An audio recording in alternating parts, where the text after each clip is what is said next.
In the heart of a sun-soaked forest, where tall trees stretched towards the sky, lived a sly fox. Known far and wide for his cunning tricks, the fox prided himself on always finding a way out of trouble. But on this scorching afternoon, trouble found him. The fox, parched from the relentless heat, wandered through the forest in search of water. After a long, tiring walk, he finally stumbled upon an old, moss-covered well. It looked deep, but there was a glimmer of water at the bottom.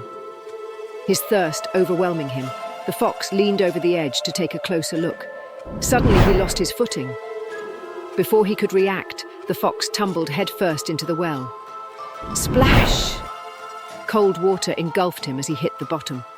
Drenched and dazed, the fox realized his grave mistake. The well was deep, and the slippery walls offered no handholds for escape. He tried and tried to scramble up the sides, but each time he slid back down into the water. Panic began to creep in as the fox wondered how he would ever get out of this predicament. Just then, the sound of soft, clattering hooves echoed through the forest. A goat, who had also been wandering in search of water, appeared at the well. Curious, the goat peered over the edge and saw the fox down below. "What are you doing down there, fox?" the goat asked with genuine concern. The fox, his mind as sharp as ever, quickly hatched a plan. He smiled up at the goat and said, "Oh dear goat, I found the most refreshing cool water down here. It's the best I've ever tasted. Why don't you come down and join me?" The goat, simple and trusting by nature, was overcome with thirst. Without thinking twice, he leaped into the well, landing beside the fox with a big splash. "Ah, you're right," the goat exclaimed. "This water is wonderful." As the goat drank eagerly, the fox's sharp mind raced ahead. Now that they were both trapped, the fox needed to turn this situation to his advantage. Once the goat had finished drinking, the fox spoke up, his voice calm and reassuring. "Friend goat," he began, "now that we're both here, I've come up with a clever way for us to escape.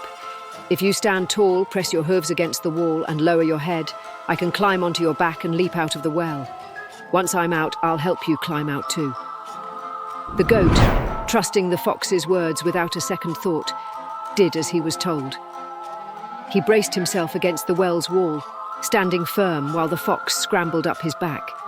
In one swift motion, the fox leaped out of the well and onto the forest floor.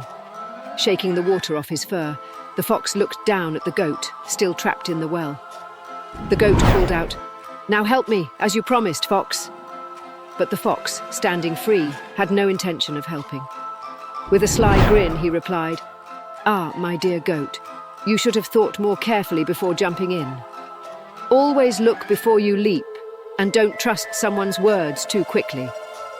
The fox trotted off, his tail swishing behind him, leaving the poor goat stuck in the well, realizing too late that he had been tricked. In life, never act on blind trust. Always think before you leap, for not everyone who speaks kindly has your best interests at heart. Like the goat, rushing into decisions without thought can leave you trapped in deep trouble.